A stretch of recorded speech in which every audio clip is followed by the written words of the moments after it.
자꾸만 불행을 되풀이하고 있다면 당신의 홀로서기 능력에 문제가 있는지 모른다. 지나친 감정 기복, 과도한 자기 비난, 오래된 마음의 상처, 습관적 외로움 등 왜 아무리 노력해도 이런 나쁜 습관에서 벗어나지 못하는 걸까요? 흔들리는 마음을 자꾸만 무언가에 기대는 사람들에겐 한 가지 공통점이 있습니다. 그들은 자신을 행복하게 하는 힘이 바깥에 있다고 생각합니다. 그래서 인정받으려고 지나치게 노력하고 일에 매달려 자신을 혹사합니다. 삶의 기준을 외부에 두는 한 계속 그것에 휘둘릴 수밖에 없습니다. 그래서 홀로서기가 필요합니다. 홀로서기란 타인에게, 감정에, 나쁜 습관에 기대지 않고 내 힘으로 해결할 수 있는 일과 없는 일을 구분하여 삶의 주도권을 나에게로 가져오기 위한 노력입니다. 홀로 설 수 있는 사람은 세상에 대해 객관적인 시선과 균형 감각을 유지하여 타인의 평가에 민감하게 반응하지 않고 자기 비난에도 쉽게 빠지지 않으며 힘들 때 기꺼이 도움을 구합니다.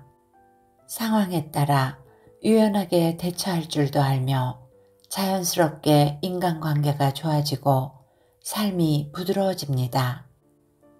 안녕하세요. 책 읽어주는 편안한 엄마입니다. 오늘은 15년 넘게 독립과 의존 문제를 상담해온 미국의 임상 심리학자이자 심리상담가인 라라 이 필딩이 전하는 당당한 삶을 위한 감정, 자아, 관계의 모든 것을 담은 책 홀로서기 심리학을 소개해드릴까 합니다. 번역가 이지민 님이 옮기고 메이븐 출판사에서 펴냈습니다.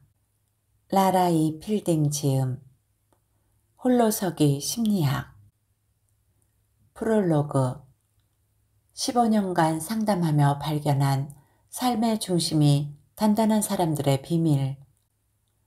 처음으로 어른이란 저런 사람이구나를 느끼게 해준 이가 있습니다. 어릴 때 이웃에 살던 아주머니였는데 남편과 사별 후 홀로 아들을 키웠고 그 아들이 독립한 이후로는 쭉 혼자 살고 있었죠. 저는 그 집을 제 집처럼 들락날락했습니다. 9살 여자아이의 맥락없는 이야기에 귀 기울이는 어른은 없습니다만 그녀만은 예외였습니다. 그 집은 평화로웠고 그녀는 관대하고 침착했으며 무엇보다 유머가 넘쳤습니다. 지금 생각해보면 놀랍습니다. 그녀는 중학교밖에 나오지 못했고 일찍이 남편을 잃어 경제적으로 궁핍했으며 사는 내내 몸을 쓰는 노동으로 돈을 벌어야만 했으니까요. 그래도 그녀의 삶에 어두운 기색은 없었습니다. 웬만한 어려움도 강철 같은 그녀를 뚫을 순 없을 것 같았죠. 저는 그녀의 강인함과 따뜻함이 좋았습니다. 어른이 되면 누구나 그렇게 된다고 믿었죠. 하지만 막상 나이가 들수록 그런 어른과는 점점 거리가 멀어지는 제 모습을 발견했습니다. 그녀보다 공부도 많이 하고 믿을 만한 부모도 있고 친구도 많고 경제적으로 넉넉했음에도 한결같이 저는 모든 게 못마땅했습니다.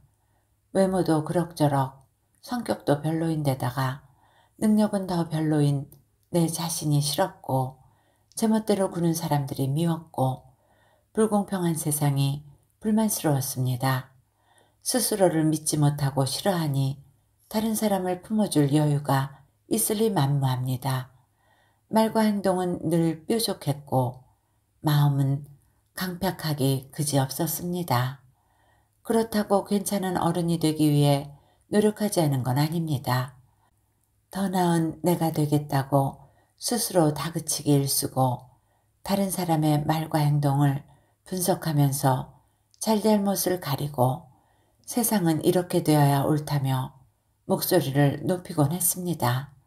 하지만 이상하게도 애쓸수록 행복은 멀어지고 마음에 들지 않는 일은 점점 더 늘어나는 느낌이었습니다. 도대체 뭐가 잘못된 걸까요? 어디서부터 꼬인 걸까요? 30살이 넘어 대학에 들어가 심리학 공부를 하면서 저와 그녀 사이의 차이점을 깨닫게 되었습니다. 저는 나와 타인과 세상을 내 뜻대로 움직일 수 있다는 오만한 생각으로 살았습니다. 예상치 못한 일을 받아들이지 못했고 문제가 생기면 원인을 찾는 데 골몰했습니다. 그 결과는 주로 내 탓이거나 남 탓이거나 세상 탓이었습니다. 마음이 편해질 리가 없었죠. 삶은 늘 전쟁터 같았고 나를 지키기 위해 창을 들고선 보초병처럼 저는 항상 긴장돼 있었습니다. 반면 그녀는 세상이 내 뜻대로 돌아가지 않는다는 그 명백한 사실을 있는 그대로 받아들였습니다. 불운이 닥쳐도 오래 마음 쓰지 않았고 벌어진 일을 해결하는 데에만 집중했으며 그 일이 지나가면 금방 잊었습니다. 그녀는 자력으로 해결할 수 있는 일과 해결할 수 없는 일을 구분하는데 뛰어난 능력을 보였습니다.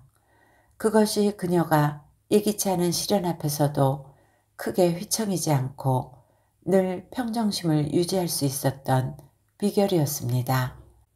그런 모습이 어린 제 눈에는 어른스러움으로 비쳤던 것이겠죠. 15년 동안 심리상담을 해오면서 대학에서 학생들을 지도하면서 과거의 저처럼 마음대로 되지 않는 세상과 싸우느라 날이 선 사람들을 주로 만났습니다. 뜻대로 되지 않는 배우자와 자녀 혹은 애인 때문에 힘들어하는 사람들, 과거에 깊은 상처를 준 사건을 아직도 생생히 품고 사는 사람들, 외로움을 견디지 못해 아무에게나 기대려는 사람들, 반대로 누구에게도 기대지 않겠다며 마음의 빗장을 꽁꽁 걸어 잠근 사람들, 이들은 타인과 세상을 믿지 못해 힘들어했지만 그 중에서도 가장 믿지 못했던 것은 단연 자기 자신이었습니다. 더 능력 있고 더 사랑스러운 존재였더라면 삶이 완전히 달라졌을 거라고 믿었습니다. 그리고 그러지 못한 자신에게 습관적으로 비난의 화살을 쏘아대곤 했죠. 그러나 내가 달라지면 사람들이 나를 대하는 태도도 달라질 것이고 일도 마음대로 술술 풀릴 텐데 라는 생각은 그야말로 환상에 불과합니다. 모든 일을 자기 뜻대로 이룰 수 있다는 오만함에 불과하며 과거의 저를 반복적인 괴로움에 빠뜨렸던 착각입니다. 한 사람에게는 타인을, 세상을, 심지어 자기 자신의 일부조차도 뜻대로 바꿀 수 있는 능력이 없습니다. 그런데도 네가 바뀌면, 세상이 바뀌면, 내가 달라지면 행복해질 텐데 라는 믿음으로 삶의 주도권을 자꾸만 외부에 떠넘기면 인생은 끊임없이 흔들릴 수밖에 없습니다. 뜻대로 되지 않는 일들을 탓하느라 마음은 좀 채 조용할 날이 없을 테고요. 자기 힘으로 어쩔 수 없는 일과 자기가 정말 통제할 수 있는 일을 구분하는 능력은 심리적 어른되기의 핵심입니다. 타인과 세상, 그리고 지난 과거는 통제 불가능한 일들입니다. 반면 세상을 받아들이고 행동을 결정하는 내 마음만은 나의 통제하에 있습니다. 그 마음을 잘 읽고 다스릴 줄 아는 것, 그것이야말로 우리가 할 수 있는 일의 전부이며 인생을 의지대로 이끌어가기 위한 유일한 방법입니다. 그래서 마음을 잘 다루는 사람은 웬만한 시련 앞에서도 흔들리지 않습니다. 폭풍이 몰아쳐도 끝내 부러지지 않는 뿌리 깊은 나무처럼 단단하게 홀로 설 수 있습니다. 저는 마음을 들여다보는 힘과 기술을 마음 챙김을 통해 배웠습니다. 특히 목표를 향해 달려가야 하는 청년들이 습관적인 감정 기복 문제로 발목이 잡힐 때 마음 챙김을 일상에 적용할 수 있도록 개발한 프로그램을 바탕으로 이 책을 썼습니다. 그러나 마음 챙김을 본격적으로 드러내지는 않았습니다. 살면서 맞닥뜨릴 수밖에 없는 의존성 문제를 마음 챙김의 시각에서 살펴봄으로써 비교적 쉽게 자기 마음에 접근할 수 있도록 하는 것이 이 책의 목표입니다. 일부에서는 우리가 의존하는 대표적인 것들을 알아봅니다. 홀로서기의 개념과 더불어 타인의 평판, 들쑥날쑥한 감정, 과거의 상처, 습관적인 자기 비난 등에 기대는 이유와 대처법을 정리했습니다. 2부에서는 감정 기복 문제를 중점적으로 다루었습니다. 기분 내키는 대로 행동하고 후회하는 일이 없도록 감정의 패턴을 확인하고 그것을 잘 다스리는 법을 담았습니다. 3부에서는 관계 속에서 홀로 서는 구체적인 방법을 정리했습니다. 홀로 설 수 있는 사람이 될 때 저절로 인간관계가 좋아지고 삶이 부드러워지는 이유를 살펴볼 수 있을 것입니다. 마지막으로 4부는 마음 챙김의 의미와 구체적인 실천법을 담았습니다. 부족하지만 마음 챙김 엿보기 정도는 되기를 바랍니다. 우리가 사는 시대를 생각해 봅니다. 사람들은 더 풍요롭고 자유롭고 똑똑해졌는데 어떻게 살아야 할지는 더욱 모르겠다고 말합니다. 그럴수록 답을 바깥에서 찾으려고 하면 혼란스러워질 뿐입니다. 내가 누구이고 무엇을 원하며 어떻게 살고 싶은지에 집중하길 바랍니다. 나를 잘 알고 믿고 좋아할수록 인생이 수월해집니다. 삶의 중심이 단단하면 타인과 세상을 편안한 마음으로 대할 수 있습니다. 우리가 믿고 따르던 어른이 바로 이렇게 포용력 있는 사람들이 아니던가요? 그런 어른의 삶을 살아갈 수 있기를 진심으로 응원합니다. 후회 없이 사랑하고 사랑받을 줄 아는 사람이 되는 법. 사랑에서의 홀로서기. 상담실이 아닌 곳에서 만나는 사람들이 사랑 때문에 고민이라고 할 때마다 제 대답은 한결같습니다. 하세요, 사랑. 귀찮다고 미루지 말고, 지쳤다고 피하지 말고요. 마음의 큰 병을 앓고 있지 않는 이상 사랑은 어른의 삶을 성장시키는 가장 큰 원동력입니다. 사랑에 빠진 연인들이 어린아이같이 말하고 유치한 장난을 치면서 깔깔거리는 모습을 본 적이 있나요? 나 예쁘지? 물으면 정말 예뻐 하는 대답을 듣고는 좋아하는 모습을 본 적이 있나요? 매우 닭살스러운 행동임을 알면서도 그러는 까닭은 그것이 바로 과거 어느 순간에 상처받은 자신을 치유하는 과정이기 때문입니다. 어린 시절에 충족되지 못한 사랑을 현재의 관계를 통해 채워나가려고 하는 것입니다. 살아가면서 자존감이 꺾이는 순간이 얼마나 많던가요? 세상이 요구하는 각종 스펙 앞에서 나는 고작 이 정도밖에 안 되나 보다 하고 좌절하는 일은 얼마나 자주 찾아오던가요? 그럴 때 사랑은 점수가 아닌 있는 그대로의 내 모습에 집중해 줍니다. 내가 여전히 괜찮은 사람이라고 믿어주고 더 나은 사람이 될 거라고 이야기해 줍니다. 그래서 성장을 위한 노력을 포기하지 않게 도와줍니다. 그런 점에서 사랑은 웬만한 약 처방보다 훨씬 효과적입니다.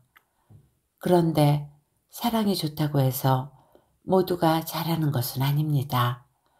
괜찮은 사람을 만나고 사랑에 빠져서 즐거운 감정만 느낀다면 우리가 사랑 때문에 눈물 흘리고 괴로워하는 일은 없겠죠. 사랑이 주는 기쁨과 슬픔을 넘어서 인간으로서 한 단계 성장하기 위해서는 사랑에 마음을 여는 것 외에 지식과 훈련이 필요합니다. 인내와 노력도 필요하지요. 특히 사랑은 매우 미묘한 특성이 있습니다.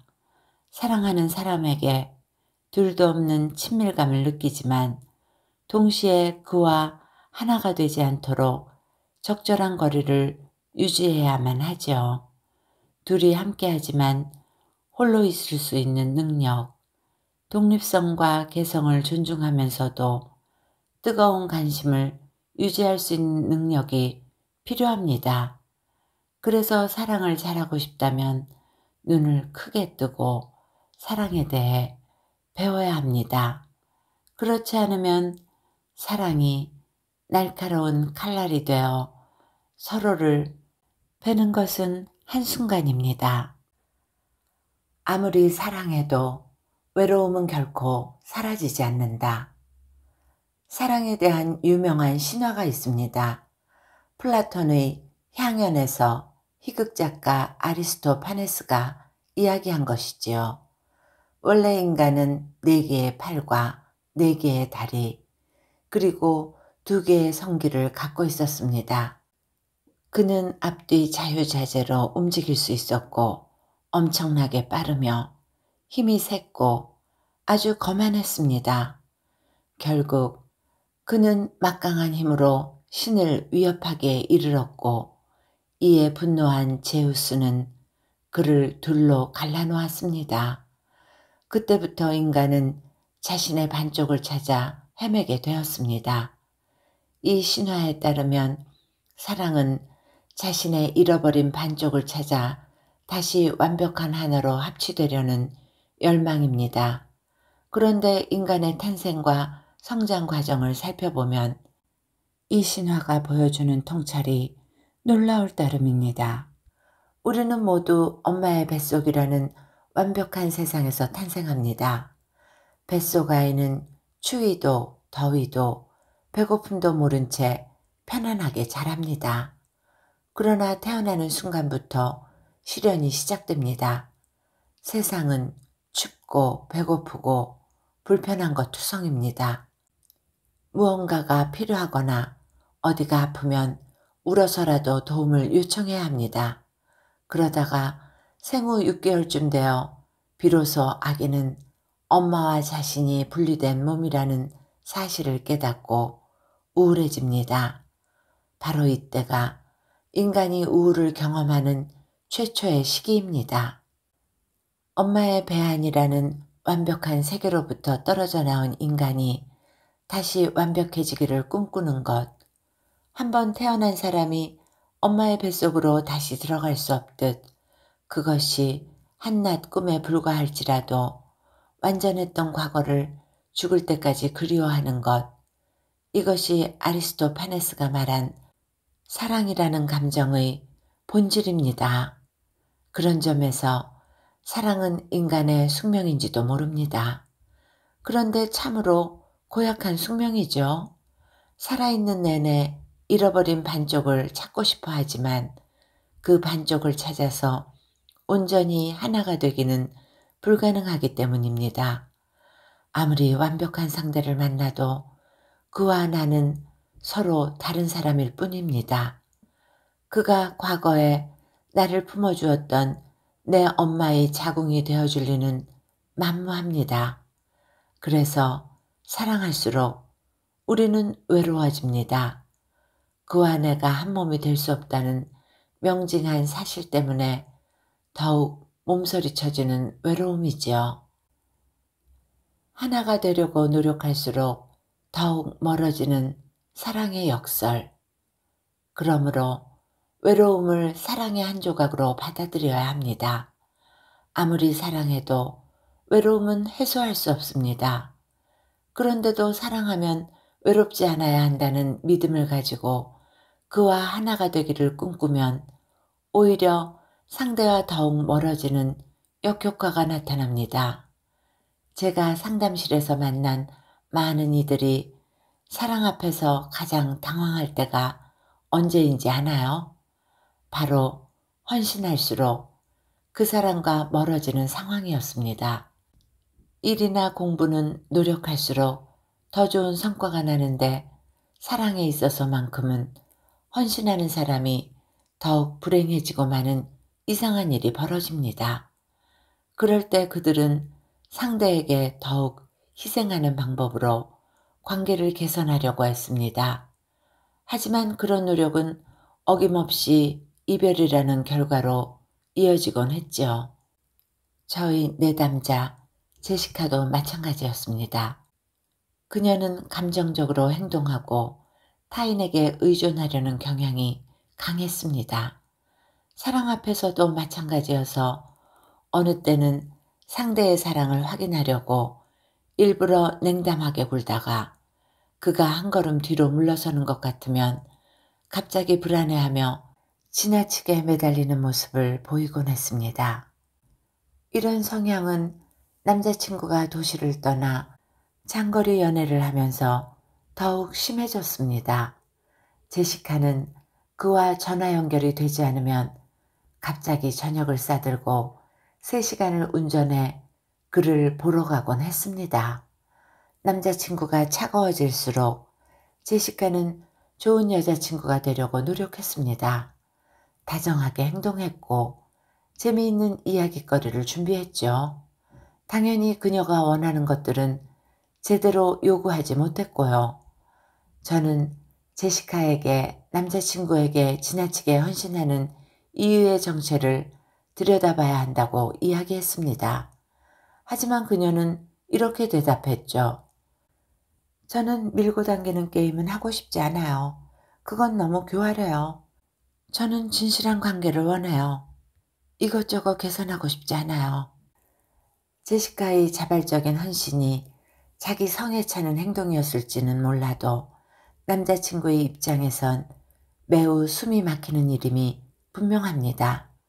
사람은 자기 뜻대로 결정하고 행동하고자 하는 강렬한 욕구를 가진 존재입니다. 자유에 대한 열망이 얼마나 큰지 부모로부터 자율성을 훼손당한 아이들은 심지어 자살을 택하기까지 합니다. 자기 뜻대로 살 수 없다면 차라리 죽음을 택할 수도 있는 것이 인간입니다. 그러니 숨쉴 구멍 하나 허락하지 않는 제시카의 지나친 관심에서 남자친구가 달아나고 싶은 것은 당연했죠. 사랑하는 사이일수록 거리두기가 필요한 이유. 제시카는 남자친구를 붙잡기 위해 더욱 애쓸 게 아니라 자신이 그렇게 행동하는 이유를 차근차근 살펴봐야 합니다. 제시카는 남자친구와 헤어지는 것을 극도로 두려워했습니다. 남자친구가 불완전한 자신을 완벽하게 채워줄 거라고 기대했죠. 그와의 이별은 곧 부족하고 못나고 볼품없는 자신으로 돌아감을 의미했습니다. 그것이 두려웠기에 그녀는 안간힘을 써서라도 그를 곁에 두려고 했던 것이었죠. 그러나 나를 완벽하게 채워줄 타인은 이 세상에 존재하지 않습니다. 앞서 말했듯 그것은 엄마의 품으로 돌아가고 싶어하는 퇴행적인 행동일 뿐입니다. 더 나은 나를 만들 수 있는 사람은 오직 나 자신입니다. 인생은 혼자 오를 수밖에 없는 산행입니다. 곁에 있는 사람들이 힘내라고 응원해 줄 수 있을지는 몰라도 그 길을 대신 걸어가 주지 못합니다. 아무리 사랑하는 사람이라도 마찬가지입니다. 너무나 투명하고 명백한 진실이기에 때론 인정하기가 두렵죠. 그러나 거부해봐야 자신에게 이로울 게 없습니다. 타인이 못해주는 걸 끝내 포기하지 않은 채 기대하고 실망하는 것만큼 어리석은 일도 없으니까요. 냉정히 말해 제시카는 남자친구를 사랑했다고 할 수 없습니다. 부족하고 못나다고 여기는 자기 자신을 대할 때 느껴지는 두려움과 불안을 잠재우기 위해 남자친구를 이용했다고 봐야 합니다. 그것은 사랑이 아니라 욕심입니다. 자기만족에 불과합니다. 사랑은 상대가 더 나은 사람으로 성장하는 데 필요한 것을 제공하려는 배려이자 의지입니다. 내가 원하는 대로 행동하는 게 아니라 그가 원하는 것을 건강한 방식으로 주는 것입니다. 그러기 위해서 제시카는 남자친구가 자기와 다른 자유로운 의지와 욕구가 있음을 인정해야 합니다. 완벽한 하나가 되기 위해 두 사람이 만난 것이 아니라 각자 더 잘 살기 위해 만났다고 생각해야 합니다. 그리고 그가 어떤 선택을 하든 그것을 존중해 주어야 합니다. 그 선택이 이별일지라도 말입니다. 결국 그의 인생은 제시카가 대신할 수 없는 그의 것이니까요. 처음 사랑하는 사람을 만났을 때를 떠올려 보세요. 나와는 다른 매력, 사고방식, 생기넘침에 반하지 않았던가요? 그랬던 그 사람이 연애를 할수록 자꾸만 나와 비슷해진다면 어떨까요? 내가 반했던 모습은 온데간데 없고 나와 쌍둥이 같은 사람만 곁에 남는다면요? 더 이상 그에게 사랑을 느끼지 못하겠죠? 사랑하는 사람과 하나가 되려는 욕망은 이와 비슷합니다. 그의 개성과 독특함을 죽이는 일이죠. 그러니 사랑하는 사람을 자유롭게 해주세요. 그의 생동감이 더 살아날 수 있게 도와주세요. 사람은 자신을 더 낫게 만들어주는 사람 곁을 절대 떠나지 않습니다. 그것이야말로 애쓰지 않고도 단단한 관계를 만들어 나가는 사랑의 역설입니다. 진정한 사랑은 상대를 더 자유롭게 해주려는 의지입니다. 사랑하는 사람과 적절한 거리두기에 실패할 때 받게 되는 상처는 어마어마합니다. 사랑하는 사람을 독립적인 존재가 아니라 자신의 연장선에 있다고 여기면 그녀를 마음대로 휘두르려고 하죠. 사랑한다면서 상대방의 뜻을 무시하고 싫어하는 일을 하려고 하면 못하게 막습니다. 사랑한다면 이 정도는 해줘야 하는 거 아니냐고 욕심을 부리고 강요하고 몰아붙입니다. 그래도 상대방이 바라는 대로 행동하지 않으면 가시돋친 말로 협박하고 상처를 줍니다. 특히 사랑하는 사람이 주는 상처는 지울 수 없는 고통을 남길 수 있습니다. 서로에 대해 잘 아는 만큼 상처받기 쉬운 연약한 부분을 직접적으로 건드리기 때문입니다. 그래서 가슴 아프게도 우리와 가장 가까운 사람들이 가장 큰 상처를 줍니다. 상대방을 어떻게 하면 아프게 만들 수 있는지 너무나 잘 알고 있으니까요. 상담실을 찾는 사람들 대부분이 사랑이라는 이름으로 행해진 폭력 앞에서 마음을 다친 이들입니다. 자신이 폭력을 가하고 있는 줄도 모르고 가까운 사람들에게 상처 주는 이들을 볼 때마다 마음이 무겁습니다. 그들은 자기가 무슨 짓을 저지르고 있는지도 모릅니다. 정말로 상대를 위한 행동이라고 철석같이 믿고 있죠. 그래서 우리는 사랑이 무엇인지 제대로 알아야 합니다. 나와 가까운 사람을 지키기 위한 첫걸음이기 때문입니다. 사람들이 흔히 사랑이라고 오해하는 세 가지. 사람들이 사랑이라고 오해하는 것 중 하나는 바로 희생을 사랑으로 착각하는 것입니다. 더 많이 희생할수록 더 많이 사랑한다고 생각합니다. 언뜻 보면 당연해 보입니다. 부모가 자녀를 위해 하고 싶은 일을 미루고 연인들이 서로를 위해 욕망을 누르고 헌신하는 것도 희생이라고 볼 수 있으니까요. 그러나 그 희생이 상대를 위한 것이 아니라면 어떨까요? 희생을 가장한 자기 충족에 지나지 않는다면 말입니다. 어느 날 성년이 된 두 자녀와 함께 살며 생활비와 용돈을 모두 대주는 한 아버지가 찾아왔습니다. 그는 은퇴할 나이에도 아이들을 돌보기 위해 열심히 일해야 하는 자신의 처지를 한탄했습니다. 하지만 그의 지원이 있었기에 아이들은 독립하려고 시도조차 하지 않았습니다. 이제 자녀들에 대한 경제적인 지원을 끊어도 된다는 제 말에 그는 정색하며 말했습니다.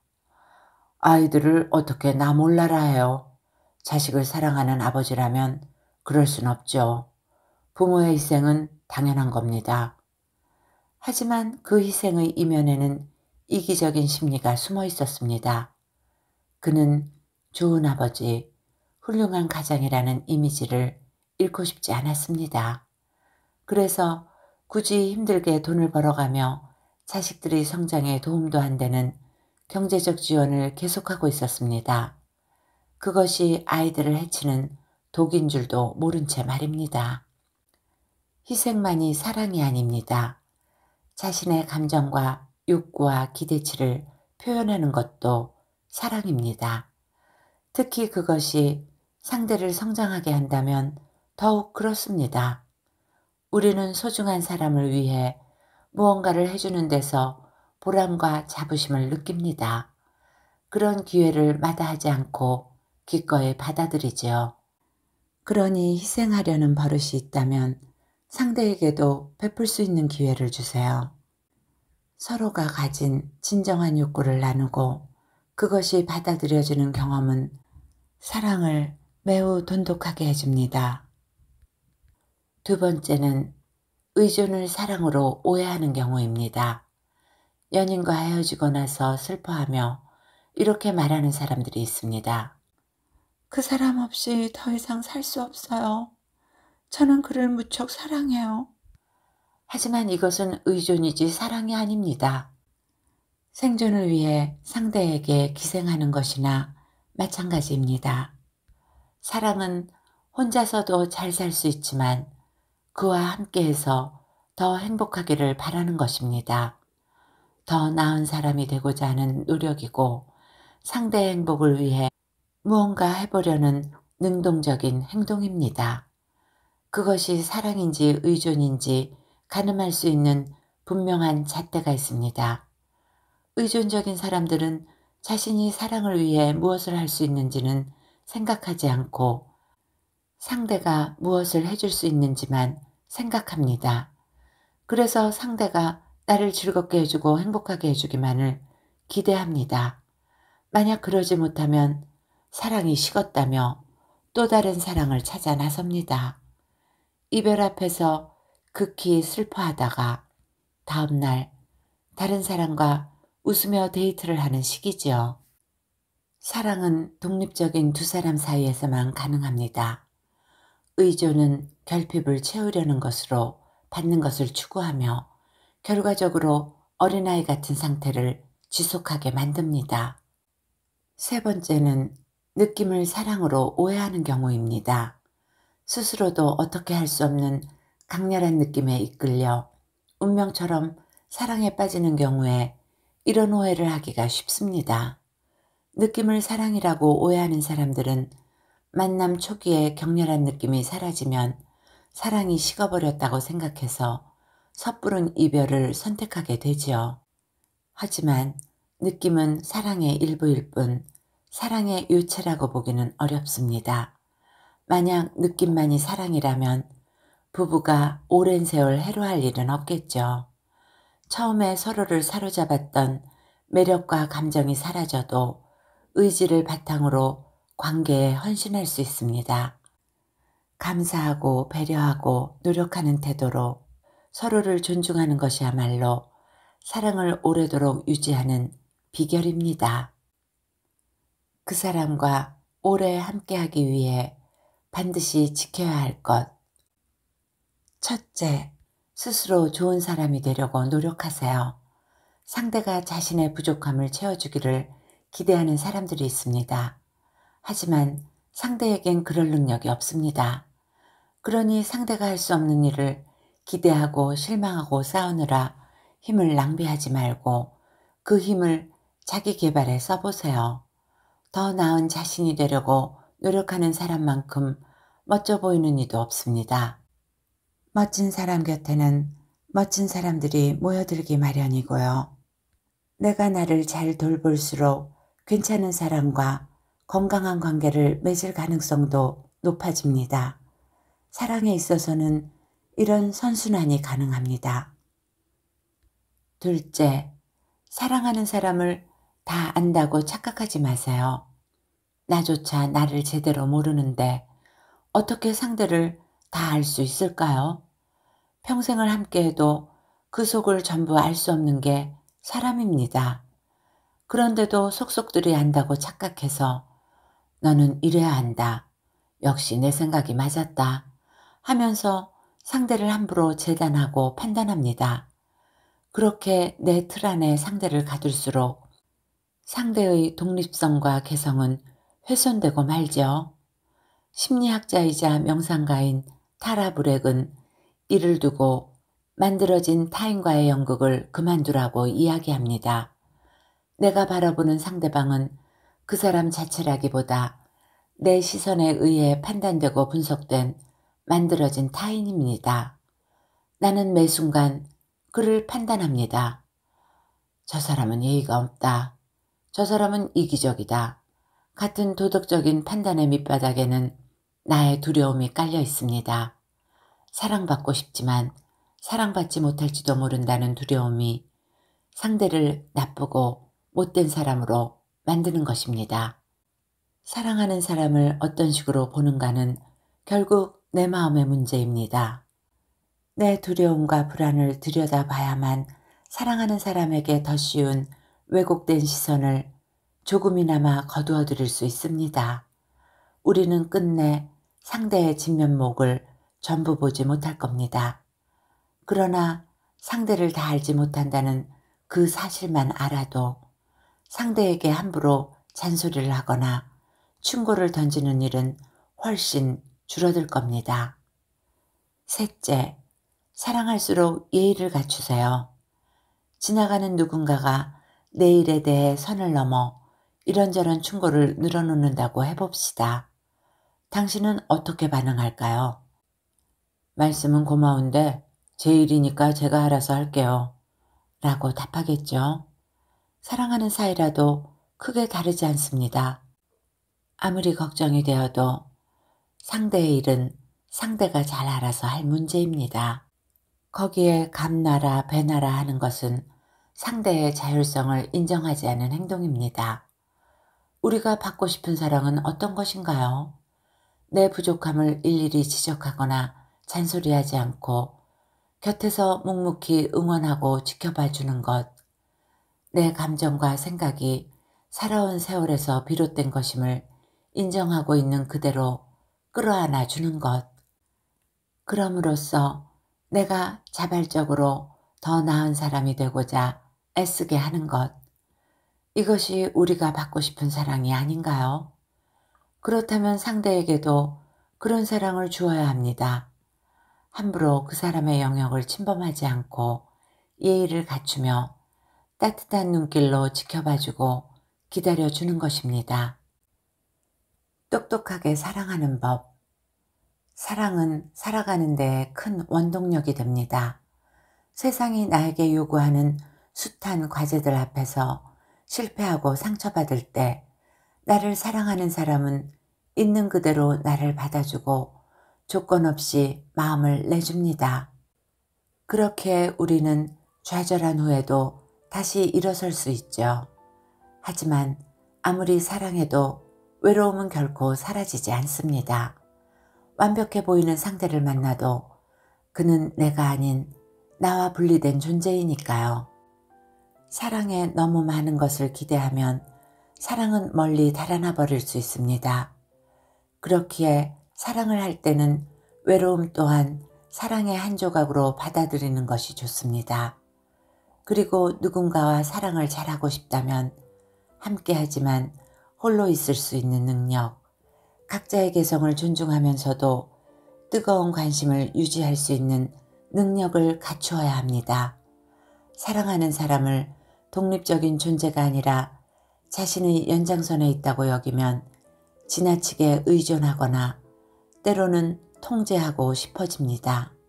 하지만 사랑은 희생도 의존도 아닌 배려가 중심이 되어야 합니다. 진정한 사랑은 상대에게 의존하려 하기보다는 내가 더 좋은 사람이 되려 하고 더 배려하고 끌어안아 주려는 의지입니다. 읽어드릴 부분은 여기까지입니다.